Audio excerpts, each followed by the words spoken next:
Elle représente plus de 70% de la population du Niger. Et par son âge, moins de 25 ans, elle est de fait l'avenir du pays. Un avenir confronté à une faible scolarisation, à un chômage endémique et de plus en plus perméable aux discours obscurantistes des extrémistes islamistes qui ensanglantent le Sahel depuis plus d'une dizaine d'années maintenant. Une préoccupation majeure pour les pouvoirs publics qui s'interrogent sur les politiques à adopter pour éviter d'en faire des bombes sociales. Les nations, les institutions rivalisent d'ingéniosité pour élaborer des stratégies pour éviter qu'elles ne basculent dans la violence et le radicalisme. Mais dans le même temps, elles s'insurgent contre cette approche adoptée par tous et si on arrêtait de les considérer comme un problème à résoudre. Et si on les percevait, les traitait plutôt comme partie de la solution. En gros, et si pour une fois on les écoutait, on écoutait leurs aspirations, leurs propositions.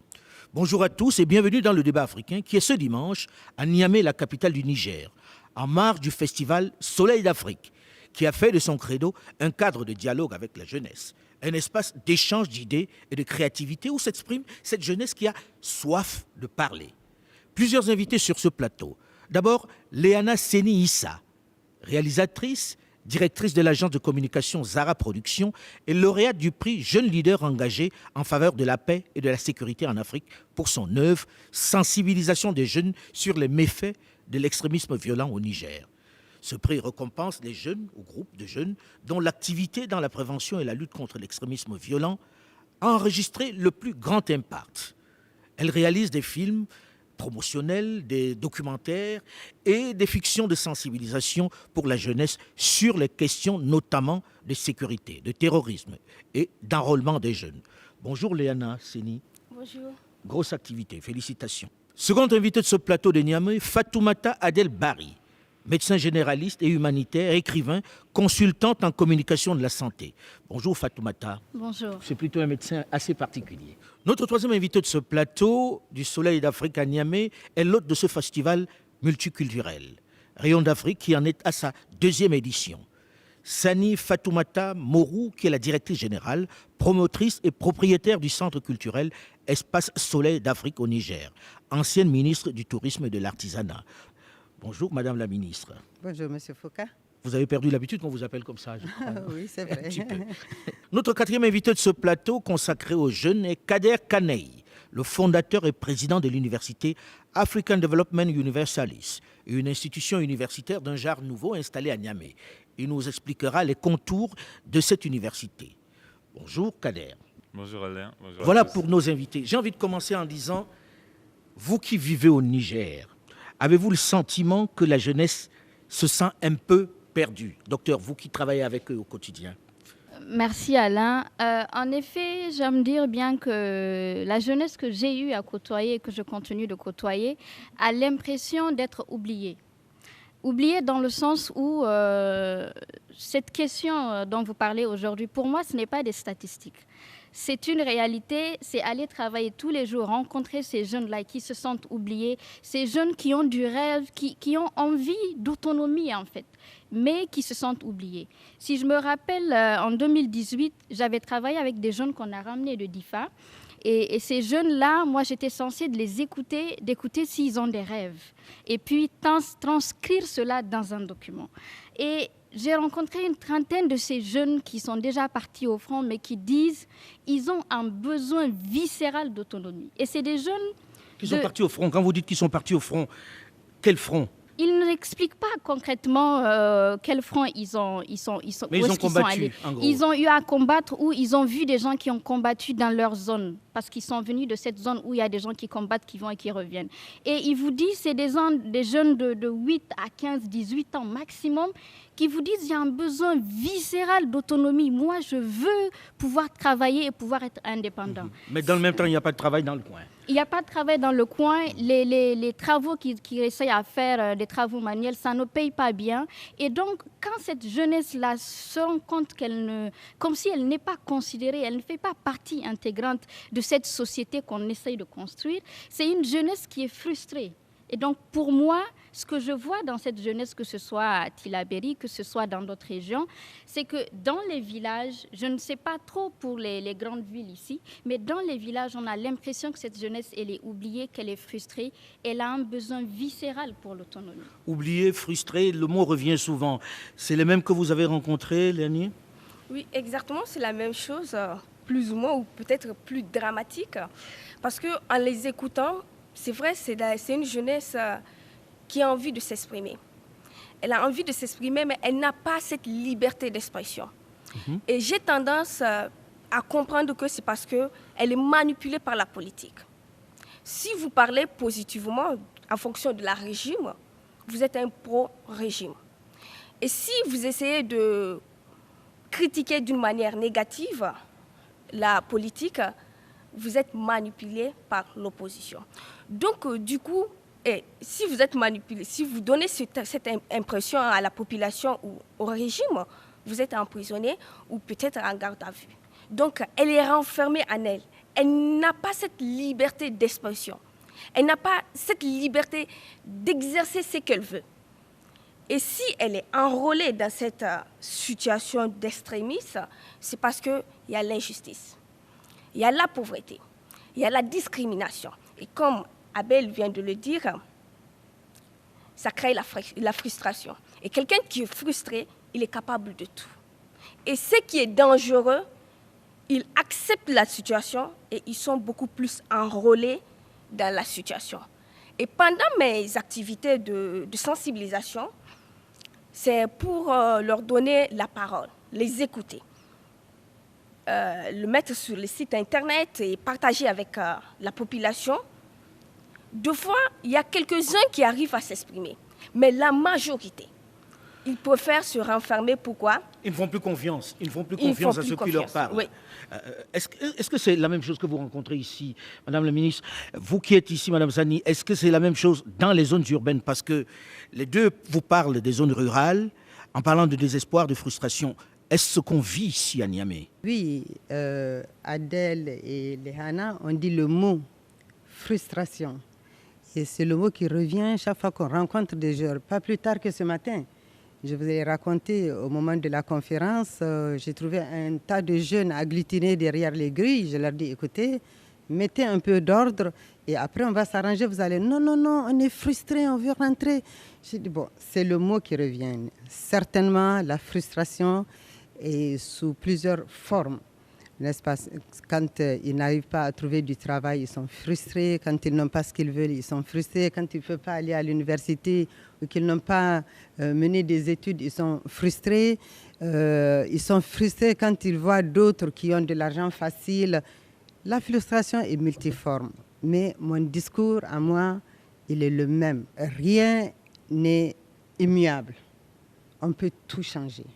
Il faut juste se mettre dans la disposition d'esprit qu'il faut. On va y arriver. On va y arriver parce qu'on est là pour chercher des solutions, commencer, en tout cas entamer un dialogue avec eux. Aujourd'hui, Kader, vous qui êtes avec eux à l'université, qui êtes régulièrement tous les jours avec eux, est-ce que vous ressentez la même chose de la part de ceux qui sont quand même venus à l'université? Parce que l'on parle là de ceux des zones rurales, on parle de ceux qui viennent ici au centre culturel, qui quelquefois ne sont pas à l'université. Là où vous êtes, revivent-ils la même frustration? Oui, absolument. Je pense que cette frustration, elle est généralisée, elle est pervasive d'une certaine manière. Et peut-être qu'elle va même un peu plus loin. En général, quand je rencontre un jeune, la première chose que je lui demande, c'est quels sont tes rêves dans la vie? Qu'est-ce que tu as envie d'accomplir? Et franchement, de manière empirique, je suis venu au constat qu'il y a comme une dépression, comme quand il y a une crise économique, bon, il y a une crise des rêves. Personne ne parle d'espoir ici. Personne ne parle d'aspiration. Personne ne parle de grandeur, de folie. Enfin, en fait, tout le monde est occupé à survivre, même ceux des villes. Même ceux dont les parents arrivent à se sacrifier pour les envoyer. Nous, on fait un très grand travail de déconstruction dans la tête pour les amener à dire il faut qu'on construise ici. Sinon, beaucoup viennent à l'université pour avoir ce premier niveau de diplôme qui leur permet de rebondir et sortir d'ici et dire que voilà, Dieu les a sauvés du pays, quoi. La frustration, elle est énorme et je pense qu'on ne fait pas assez pour la dissiper. Alors, j'écoute frustration. Mais en même temps, on écoute les parents dire qu'est-ce qu'ils veulent qu'on fasse alors? Ce n'était pas meilleur de notre temps. On n'était pas plus pris en charge de notre temps. Que répondez-vous à cela? Vous entendez cela comme moi. Docteur, vous avez dû entendre ça régulièrement. Dans les discussions qu'on a eues ici, à ce forum, ce matin, on écoutait encore des personnes, et même hier, des personnes qui disaient mais de quoi ils ont vraiment besoin? Est-ce qu'ils ne sont pas dans la facilité? Qu'est-ce qu'ils vous disent lorsqu'on dit ça? Quand j'entends une question comme ça, ils sont dans la facilité. Je reviens une fois de plus, moi, dans le contexte encore rural. Donc, vous comprenez, un jeune qui est né dans une précarité absolue, dans une zone qui aujourd'hui encore devient de plus en plus précaire parce qu'il y a des gens qui se déplacent, qui viennent se renforcer à ces personnes qui sont déjà vulnérables.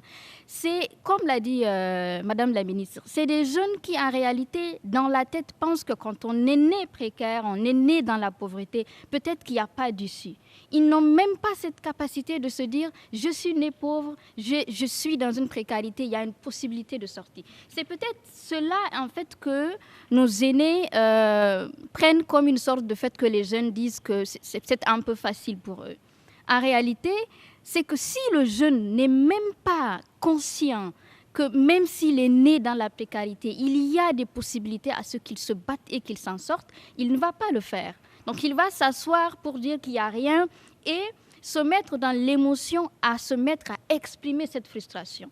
Et une frustration qui n'est pas écoutée, entendue, des demandes d'un enfant qui n'est pas entendu, c'est comme un adulte perdu. Donc ils vont grandir aussi, ils vont être des adultes perdus parce qu'il y a eu à la base une frustration qui n'a pas été entendue, mais peut-être qu'il faut un dialogue après tout. Il faut un dialogue.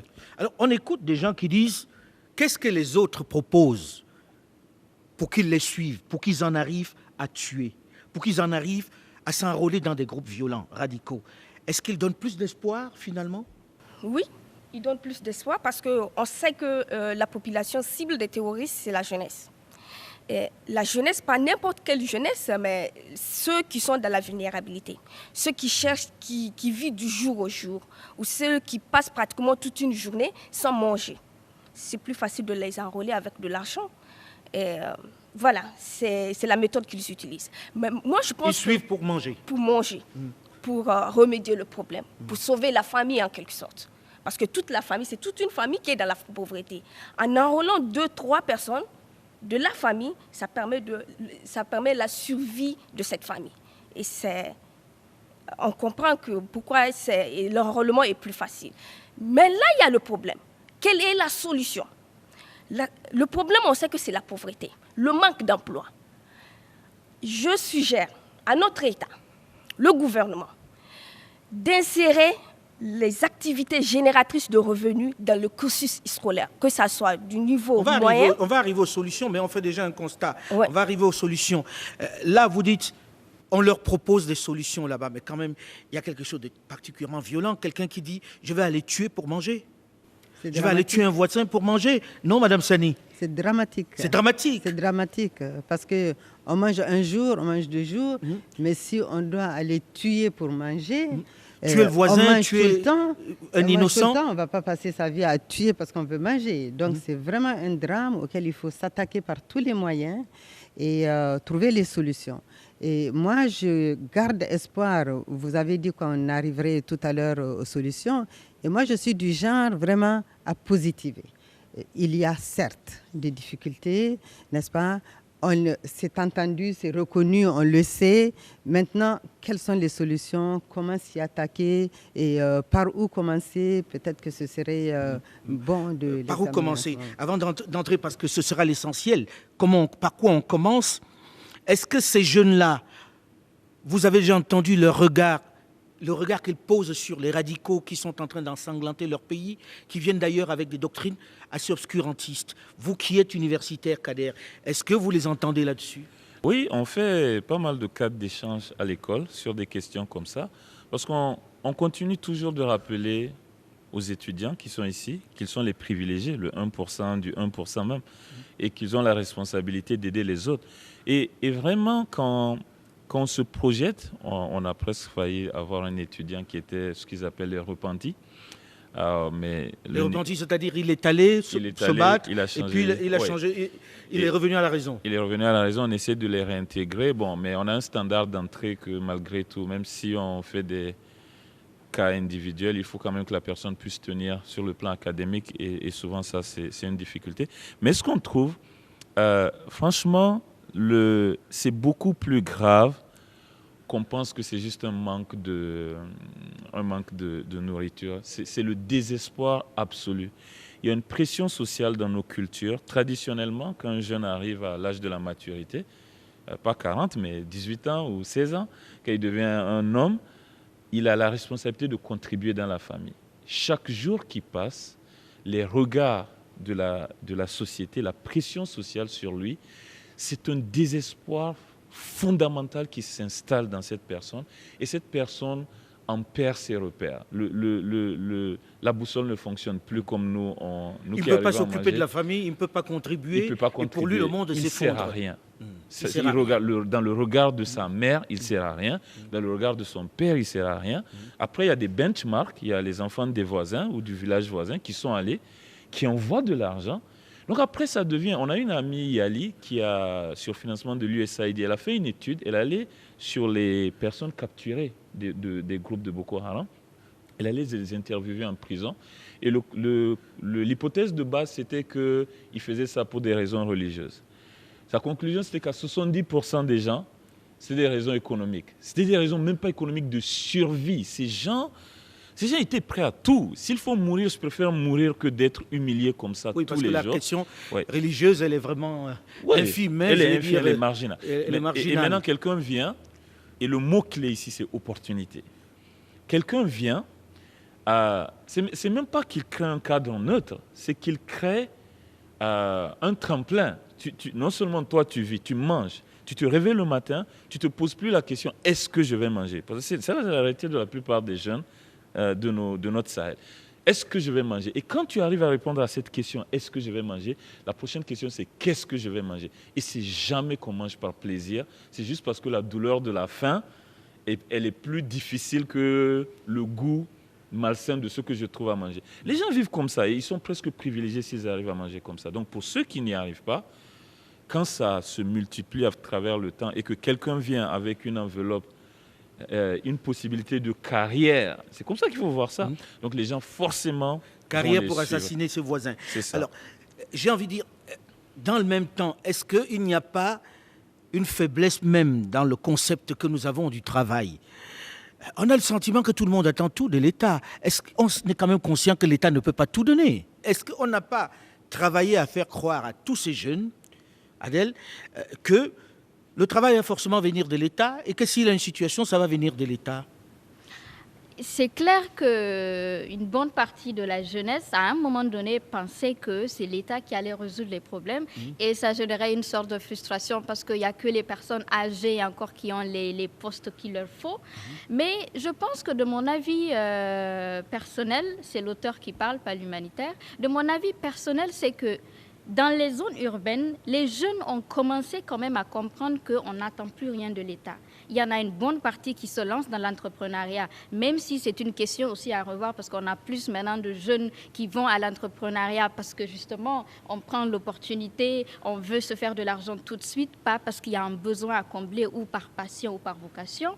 Mais si je reviens encore une fois de plus au contexte de ces jeunes qui sont dans les zones rurales, les jeunes de 7 à 18 ans que moi j'avais rencontrés qui venaient de Difa, ces jeunes-là, il n'y en a pas un seul qui dit que moi je veux un poste de l'État, il n'y en a pas un seul qui dit que mais moi je veux... qui va lui donner du travail alors, voilà. puisqu'il dit qu'il n'a pas de travail? Tout ce qu'il veut, c'est qu'on l'aide à trouver un fonds pour démarrer. Je me rappelle d'une jeune fille qui avait 13 ans, qui est déjà une fille. Elle disait qu'elle ne cherchait qu'à avoir, vous voyez, la machine pour coudre. Elle dit, je n'ai pas un rond pour acheter cette machine. Et elle a 13 ans. Elle m'explique, elle n'a pas fait des cours de marketing, de commerce. Elle me dit, tu sais, si j'achète cette machine-là, je veux juste l'argent pour cette machine. J'ai compté le nombre de maisons dans mon quartier, les gens qui vont coudre des habits par mois, par 2 mois. Je pense que ça peut faire en sorte que j'élève ma fille. Donc, il y a une partie de cette jeunesse-là qui, quand même, n'attend pas de l'État parce que peut-être elle ne sait même pas que l'État a des postes à pourvoir. mais qui attendent quand même, il faut un coup de main pour démarrer. Mais même cette chose-là, quand elle n'est pas là, et là, on ne sait pas à quel point est-ce qu'il faut aller. Ça ouvre la porte à tout. Est-ce que ce n'est pas d'abord une question, et j'en parlais avec une personnalité du pays, est-ce que ce n'est pas d'abord une question d'éducation? Est-ce que le problème ne vient pas de l'enseignement, de l'éducation elle-même, Madame la ministre? Bon, disons que je ne pense pas que ce soit l'éducation traditionnelle en tant que telle. Par contre, on a des pratiques culturelles et des pratiques sociales qui font certainement que les gens sont toujours dans l'attente d'une aide extérieure. Ils sont restés dans l'esprit donc d'assistanat, dans l'esprit d'avoir un parent qui va leur donner un coup de pouce pour aller à tel ou tel, d'un point à un autre. Ce qui n'est pas le cas. Et moi, quand j'ai l'occasion, j'ai été sollicitée une année par l'UNICEF pour être porteur de messages auprès des jeunes filles. Et je leur disais, on n'a pas besoin de fonds pour commencer une activité. Moi, j'ai commencé mes activités commerciales dans les années 95. J'ai fait une simple petite lettre que j'ai adressée aux différentes sociétés en leur disant, OK, moi, je peux m'occuper de toutes vos tracasseries de formalités de voyage. Confiez-moi vos passagers, que ce soit des passagers à l'intérieur de la société ou des interlocuteurs extérieurs qui viennent vous rendre visite. Vous me les confiez, je vais les recevoir à l'aéroport, je fais les formalités pour eux et quand j'ai fini tout ça, vous me donnez 10 000. Je constitue mon capital départ avec ça. Il faut être inventif, en gros. Tout simplement. Il faut être inventif. Voilà, il faut être inventif. Mais pourtant, on dit que les jeunes sont dans très la inventifs. démarche que mon bonheur ne viendra pas de quelqu'un d'autre. De quelqu'un d'autre. Il faut que je m'organise, n'est-ce pas, que je me mobilise, que je me structure, que déjà j'imagine quel est mon rêve, que je veuille le mettre donc, en œuvre et aboutir au résultat escompté. Donc c'est juste ça. On parle des jeunes comme des gens très inventifs aujourd'hui. On voit créer des choses dans des domaines qui ne sont pas de notre époque, en tout cas de mon époque. Est-ce qu'ils sont inventifs ou non? Kader, ils le sont. Vous qui les croisez tous les jours, est-ce qu'ils sont vraiment inventifs? Non, franchement, et pourquoi ce désespoir? Ouais, ils sont inventifs, ils sont créatifs, ils sont innovants. Et travailleurs, nous, on est surtout. une université d'entrepreneurs, on le voit. C'est vraiment, ces gens, ils viennent avec des idées extraordinaires. Adèle a parlé d'un niveau où on a des gens qui attendent une petite aide pour se lancer, mais au niveau des gens avec lesquels moi je travaille le plus, l'opportunité consiste juste à l'État de se retirer. Le plus grand obstacle aujourd'hui pour les entrepreneurs qui peuvent créer des centaines de milliers d'emplois, ici au Niger, c'est les blocages que l'État met en place. Si quelqu'un se lance aujourd'hui, sur ce que Madame la ministre vient de dire, un jeune lance une petite entreprise comme ça, il prend un bureau quelque part, dans les 3 mois, les impôts vont débarquer. Quand quelqu'un monte une start-up, ça existe, on voit aux États-Unis, on voit en France, dans les écosystèmes de start-up, l'État se retient le temps que la personne sorte un peu la tête de l'eau, puis on dit, bon, allez, on discute maintenant. Mais dès que quelqu'un a une idée, on sent les impôts qui viennent. Bon, c'est quoi? On peut ne pas faire d'activité, ils vont quand même exiger des déclarations ou des impôts fixes, des choses comme ça. Et pour moi, ça, c'est ce qui bride le plus cette jeunesse inventive. Et pourtant, elle est pour moi la plus grande solution. Clairement, on a le secteur public qui ne pourra jamais recruter tout le monde. Le secteur privé aujourd'hui, dans un pays comme le Niger, il est trop faible. Donc la seule solution qui reste, comme ça, mathématiquement, c'est l'entrepreneuriat. Et on a parlé du système éducatif, je rajoute cette couche-là. On a un système éducatif qui crée des fonctionnaires, mais il n'y a pas d'emploi pour eux. Et on ne leur a jamais appris l'entrepreneuriat, on ne leur a jamais appris à se lancer tout seul. Et donc forcément, on va créer des chômeurs. Moi, je pense que si l'État, moi je ne demande même pas de l'argent, ne donnez pas de l'argent, mettez l'argent pour faire les routes. Mais juste... Ou pour faire des hôpitaux. Ouais, get out of the way. Je vais confirmer ce que dit Kader. Tout à l'heure, quand on s'est rencontrés, au moment où vous arriviez, vous avez dû voir, juste à l'instant où on s'est rencontrés, un groupe de policiers. Et donc, je leur dis, qu'est-ce que vous me voulez? C'était le bureau des droits d'auteur. Ils sont venus avec une équipe, pour fermer toutes les festivités. Je leur dis, mais pourquoi? Ils me disent, non, il faut payer des droits d'auteur. Je J'ai écouté, on est samedi aujourd'hui, demain est dimanche, revenez lundi avec une facture. On est en plein dans le sujet. Donc, tu l'as dit, et je l'ai vécu en direct, je dirais. Donc, c'est ça. J'ai été Pour l'objet... vous, l'État est un réel frein pour l'entrepreneuriat des jeunes? Disons, l'État a ses règles, n'est-ce pas? Mais les gens qui doivent appliquer les règles vont souvent au-delà de ce que l'État attend. Parce que là, je suis persuadée que c'est quelqu'un qui se prévaut donc du Bureau des droits d'auteur. Oui. Mais en même temps, les artistes peut-être se sont dit, bon, on est en train de jouer de la musique là-bas, il va bien falloir payer notre salaire. C'est logique. Chaque artiste qui joue ici touche un casier. Oui, mais à côté, il y a les droits. Il y a des droits à payer. Bon, les droits, ils peuvent attendre lundi pour encaisser leurs droits. Bon, enfin. Alors, aujourd'hui, quand on dit les jeunes sont inventifs, quand on dit les jeunes ne sont pas paresseux parce que les parents disent non, ils sont dans la facilité, etc. Qu'est-ce qu'il faut faire pour que ça décolle enfin, pour leur redonner espoir aujourd'hui? Parce que c'est de ça qu'il s'agit. Alors aujourd'hui, Léana, pour vous qui les rencontrez, avec qui vous discutez, puisque vous discutez régulièrement avec eux, qu'est-ce qu'il faut faire pour que ça parte? Est-ce que, avec votre expérience, vous avez une idée de ce qu'il faut faire dans l'immédiat? Moi, j'ai vu le président hier qui disait « Je mets un accent particulier sur l'éducation. Ce sera le credo. Je ne veux pas investir spécialement sur les routes. Je veux former les gens. » Est-ce ça la clé? Exactement. Bon. En parlant de l'éducation, je pense que l'idéal serait de mettre l'accent sur le civisme. Le civisme. Le civisme. En changeant avec eux, avec les débats ouverts et tout, on sent qu'ils ont un manque ou une faiblesse de l'amour de la patrie.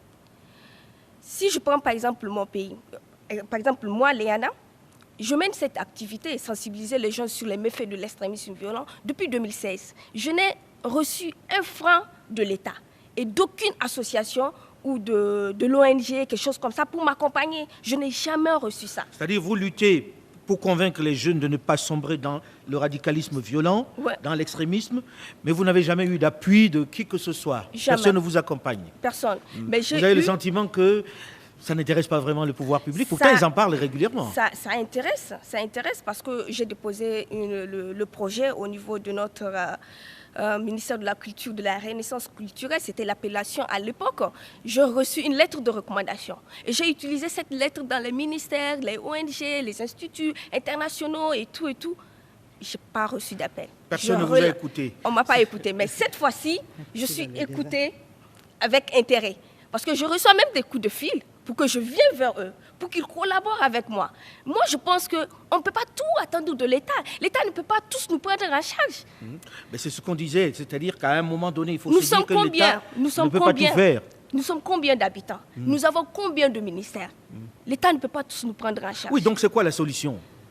Moi, je pense que... oui, Madame la ministre. Moi, je pense qu'il faut peut-être envisager une espèce de conscientisation à grande échelle.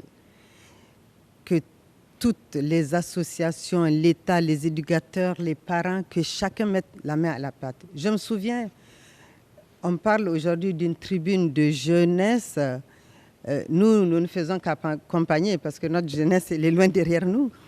Mais à l'époque... Non, pas tant que ça. Mais bon. À l'époque, je me souviens, quand on se retrouvait donc dans des forums où on cause, et les gens disent toujours, oui, mais c'est à désespérer de ce pays, on ne peut pas faire ci, on ne peut pas faire ça. Aujourd'hui, le discours est le même. Pourquoi, depuis 50 ans, rien n'a changé? À mon sens, il manque de la sensibilisation. Il manque ces idées positives que l'on peut inculquer donc aux jeunes, qui va leur faire comprendre que rien n'est immuable, que tout est possible. Il faut juste qu'ils se mobilisent, qu'ils se prennent en charge, qu'ils regardent les choses différemment. Mais les jeunes se plaignent. Les jeunes se plaignent de dire, vous parlez de nous comme on parlerait des animaux, comme on parlerait des plantes. Est-ce que vous nous donnez la parole pour savoir ce que nous voulons, nous? Est-ce qu'il y a eu un cadre dans lequel on a écouté ces jeunes-là, Adèle? Est-ce qu'aujourd'hui, vous avez le sentiment que les adultes qui décident pour eux savent ce qu'ils attendent, ont écouté ce qu'ils attendent? Alors ça, ce serait ambitieux de répondre globalement à cette question, mais pour moi, je sais qu'il y a eu quand même quelques activités, quelques approches qui vont vers les jeunes pour leur dire qu'est-ce que vous voulez, quels sont vos rêves, et sur cette base, ils font des programmes et tout. Je sais qu'il y a eu une étude qui a sillonné le Niger qui demandait aux jeunes de quoi est-ce qu'ils rêvaient, et bon, finalement, l'étude avait conclu que bon, les jeunes Nigériens ne rêvent pas, mais je pense que... Ils rêvent pas. Ils rêvent pas, sauf que bon, il y en a qui rêvent, on les voit, mais peut-être il faut que tout le monde se mette à rêver. En réalité, ce qu'il faut, c'est qu'il y ait des cadres pour que ces jeunes-là puissent parler, mais qu'on les mette en contact avec des gens qui leur expliquent que la précarité, elle peut être le point de départ d'une vie, mais il n'est pas forcé que quelqu'un vive dans la précarité. L'exemple que j'aime donner, c'est que si, je ne sais pas, on se rappelle de cette histoire de la bibliothèque de Daraya, où des jeunes qui ont décidé que nous, on n'a plus rien à perdre, il faut qu'on aille au front, et qui, dans ces maisons qui tombaient, partent trouver des livres. Et ils trouvent des livres, ils vont prendre ces livres pour la première fois, c'est des gens qui n'ont jamais lu d'histoire, mais ils ouvrent ce livre de ces grands philosophes, Ibn Khaldun, de ces livres de Paulo Coelho, et ils ouvrent et ils lisent, et ils se rendent compte que tiens, ma vie précaire là, ma vie de pauvre là, mais c'est possible de changer cela. Et que peut-être ça ne demande pas une aide extraordinaire de dehors, mais ça demande que je sois conditionnée dans ma tête à me dire qu'à partir d'aujourd'hui, je dois me battre et que je dois payer le prix de ce combat pour me sortir de là. Donc si c'est pas pour dire que la littérature ou les livres peuvent sauver le monde, mais c'est que ça peut ouvrir l'esprit, c'est pour ouvrir l'esprit, voilà, pour que le jeune perspectives. Se rende compte que même s'il est né dans la précarité, même s'il n'y a personne pour tendre la main, il y a des moyens parce que les gens l'ont fait et ils les ont écrits dans les livres. Pas seulement dans les livres, mais aller aussi avec d'autres personnes, ne pas attendre qu'il y ait seulement ce cadre, mais aller vers les gens, apprendre. Tanti, comment vous avez fait? Kader, comment est-ce que ça marche? Oui, mais dans le même temps, il faut qu'ils puissent rencontrer Tanti, comme vous dites, Madame la ministre, il faut qu'ils puissent rencontrer Kader. Est-ce qu'il n'y a pas une rupture générationnelle réelle dans notre société? Est-ce qu'on arrive encore à avoir cet échange entre les aînés et les plus jeunes? N'avez-vous pas le sentiment que les uns se disent « Oh, c'est des enfants gâtés, oh, ils ne veulent plus rien, ils se plaignent de tout » et finalement, il n'y a pas de communication? Moi, je pense que si, hein, il y a des possibles, il y a des possibilités. Je le vois sur le festival des Rayons d'Afrique. Oui, mais c'est un cadre. C'est pas un cas. Ce n'est pas général, c'est exceptionnel. clair. Voilà. Là, c'est plutôt de l'exceptionnel. Voilà. Et moi, je me dis, c'est ça. Il faut faire de l'émulation, il faut susciter d'autres vocations. Il faut Parce que quand on arrive l'exemple. ici, à Soleil d'Afrique, on voit des tableaux, on voit des créations de jeunes, on voit qu'ils en ont envie, qu'ils ont envie de rêver. Il y a eu des tableaux de présentés, il y a eu des choses extraordinaires de faites. Oui. On se rend compte que finalement, quand vous dites « ils ne rêvent pas », ils rêvent. Absolument. Sauf que peut-être qu'il n'y a pas de cadre. Oui. Je me trompe quand je dis ça? Non, du tout.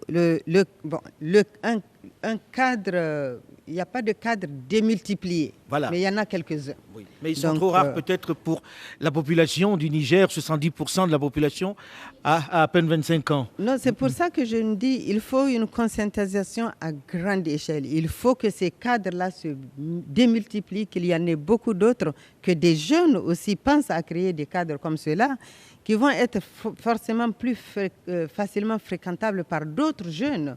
Mais je me rends compte que les jeunes, il suffit de les appeler. Dès qu'on les appelle, ils sont tous mobilisés, ils sont là, ils mettent la main à la pâte, ils comprennent ce que l'on leur dit, ils comprennent, ils arrivent à exhumer ce qui est en leur fort intérieur et à dire leurs attentes. Donc, il faut créer des cadres, les appeler. Et mais puis, on les voit très actifs sur les réseaux sociaux. Très, très actifs. C'est plus facile. Sauf qu'on a le sentiment que c'est juste de la complainte, mais qui n'arrive pas à se mettre en commun, non, Léana? Oui, c'est exactement cela. Moi, je pense qu'ils sont écoutés par les adultes. Ils font des réunions, des colloques et tout. Seulement, c'est l'action qui est insuffisante. Elle est insuffisante, donc il va falloir multiplier d'efforts. Kader? Oui. Alors moi, j'ai une opinion différente. Je pense que ils sont écoutés peut-être, mais pas dans le bon cadre.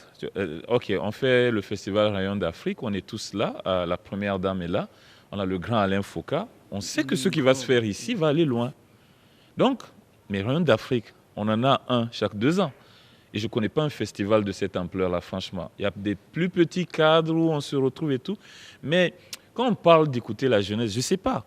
Autant je ne demanderai pas de l'argent à un ministère, autant je m'attends à ce que le ministre de la Jeunesse rencontre la jeunesse périodiquement ou sillonne le pays pour faire des rencontres et demander. L'étude dont Adèle a parlé, c'est l'étude sur les aspirations des jeunes. Ça a été fait par la primature, mais ça a été financé par UNICEF. Et les rapports sont dans nos universités. Je n'ai jamais trouvé le rapport chez un ministre qui se soucie. Et si on fait une dictée ou une interrogation aujourd'hui et on demande parmi nos autorités qui connaît le contenu de ce rapport, je suis sûr qu'on n'aura pas 20 sur 20 de copies, quoi. Donc, voilà, j'ai l'impression que les jeunes existent dans les périodes où on a besoin d'eux, qu'on les appelle, qu'on veut leur parler, aller voter pour nous. Mais quand il s'agit de les écouter, franchement, c'est des outliers. C'est une cellule d'analyse qui fait une étude. Les résultats sont diffusés dans des réseaux où l'impact n'y est pas. Si on faisait, comme dans certains pays où la jeunesse, je considère qu'elle est mieux écoutée, et qu'on faisait un forum annuel où on fait venir des représentations de toutes les formes de jeunesse et que la plus haute autorité est là au milieu et que les gens peuvent lui poser des questions. Il y a une forme de considération que les jeunes ne ressentent pas. Il faut les prendre en compte, il faut les écouter, oui, voilà. Il faut leur accorder de l'attention. C'est ça. Et on l'a vu, nous, ici au Niger, par exemple, au début, puisqu'on parle très librement, on parlera quand il faut critiquer, mais il faut parler quand ça se fait aussi. Franchement, on a un président phénoménal au Niger. Quand il a commencé, le niveau de frustration générale a juste baissé. Et c'est Pour quelle raison ? Parce qu'il a humanisé la relation, je dirais, d'une certaine... On s'est senti... Je dirais que la jeunesse s'est sentie écoutée. Et Surtout qu'il parle beaucoup d'éducation. Oui, l'éducation. Donc, il en parle tout le temps. Il dit que les jeunes, c'est sa priorité, que l'éducation... Il disait que si ce n'était pas qu'on était en guerre, d'une certaine manière, l'éducation allait être le plus grand budget alloué. Donc, je pense ce que les jeunes veulent, c'est juste cette sensation de respect. On n'a pas besoin d'argent pour faire ça. On a besoin de les appeler, comme ici, mais peut-être avec tout le monde, et de leur dire, allez, allez-y, qu'est-ce qu'on peut faire et quelles sont vos suggestions de solutions? Est-ce que ce n'est pas quelque chose que vous, universitaires, en partenariat avec d'autres, puisqu'on dit que l'État ne peut pas tout faire, pouvez organiser, vous qui êtes dans l'humanitaire, de façon à avoir de grandes rencontres avec des jeunes qui se sentent pris en compte, même si ce n'est pas l'État, que ce ne soit pas seulement ces obscurantistes, ces extrémistes violents qui les prennent en compte. Est-ce que ce n'est pas quelque chose à faire? Il faut Adèle? absolument justement que on fait plein de choses à Niamey, hein. Dans les grandes villes, on fait plein de belles choses. Il faut que nous, les jeunes aussi, on prenne en compte d'aller dans ces zones-là, d'aller dans là où il y a la précarité. Parce qu'aujourd'hui, un jeune de CM2 qui rencontre Kader Kane dans un village à je ne sais combien de kilomètres de Niamey, qui n'a jamais peut-être vu autre chose que sa case, ça lui fait rêver. Il garde une image de que je peux devenir cette personne. Surtout si Kader lui raconte, voilà ce que moi j'ai fait pour devenir ce que je suis. Il faut que nous, les jeunes qui sont dans notre zone urbaine, qu'on puisse aller rencontrer ces jeunes qui sont dans la précarité. En tout cas, on vous a fait venir parce que vous êtes des jeunes. À part Madame la ministre et moi sur ce plateau, il s'agit de vous en réalité. Est-ce que ce n'est pas une tâche que vous devez vous donner? C'est un peu ça le débat qu'on ouvre aujourd'hui, en espérant que bientôt on viendra vous voir et que vous serez avec 1000, 2000 jeunes que vous aurez amenés avec vous et qui auront oublié le chemin de... Oui, mais en partenariat. C'est une tâche nous, on est prêt à l'organiser. Après, il faudrait que les personnes qui peuvent prendre les décisions, parce que il faut aussi se dire, quand on organise des choses que les jeunes savent que ça ne sera que de la réflexion, sans impact derrière, généralement, ils ne viennent pas. Mais vous pouvez bousculer. S'ils sont nombreux, ça fait peur aux politiques. Croyez-moi, ça leur fait peur.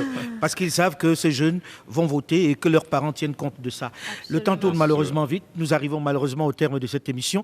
Merci, Madame la ministre, d'avoir organisé ce festival qui permet à des jeunes de se rencontrer et de montrer leur créativité. On espère que ce festival durera, qu'on ne s'arrêtera pas à la deuxième édition. Qu'il y en aura d'autres. Merci à vous en tout cas d'avoir accepté de venir en débattre. Le débat africain s'est terminé pour aujourd'hui. Delphine Michaud, Olivier Raoul et Alain Foucault, nous vous donnons quant à nous rendez-vous la semaine prochaine, même heure, même fréquence. La réalisation était assurée par Sébastien Faye avec à ses côtés Thomas Hollande. À très vite.